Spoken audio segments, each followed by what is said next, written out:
How's it going, everyone? Welcome back to episode 33 of Free Thoughts from Freedom Chiropractic and Rehab. Thanks for joining us. This week's quote of the week comes from Seneca.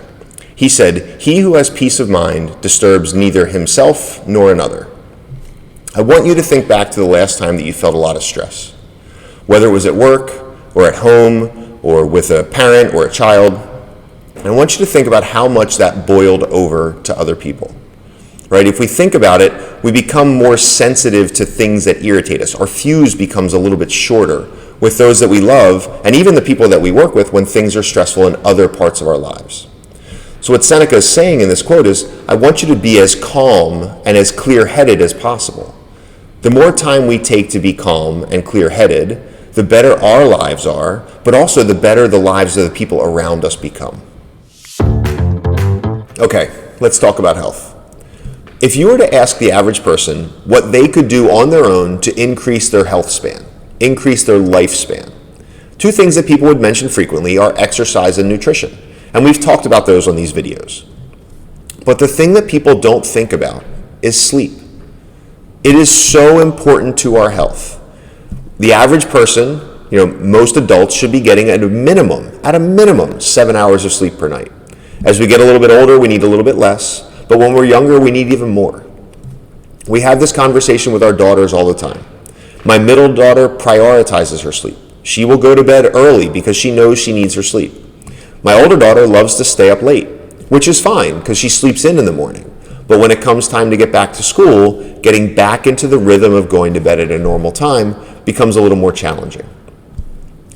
The reason that sleep is so important is because that's when our body heals. The brain and the body both heal when we rest. The other thing that happens is we get clarity, right? This is the foundation that our health is built upon. Our mental health is also built upon this.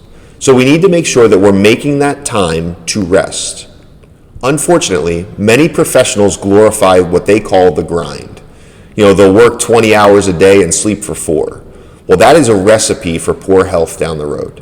It may get you ahead now, but it's going to cost you years on your life down the road. Now, things that you can do to try to improve your sleep. First and foremost, have a set bedtime. I don't care how late you get to sleep in the next day. Always go to bed at around the same time, plus or minus a half an hour, give or take, right? The other thing I want you to think about doing is reading in bed. Not on a device, not on a screen. The reason we want to read in bed is I want you to think about taking time away from the blue light from your television screen or your phone screen or your computer or whatever the case may be, and just read a book.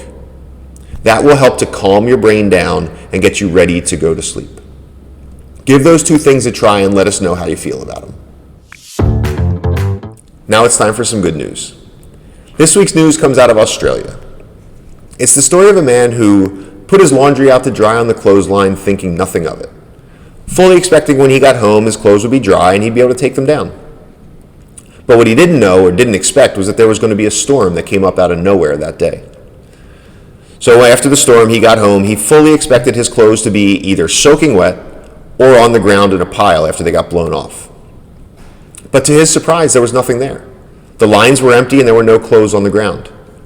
He couldn't figure out what was going on. He was a little surprised because no one else was home.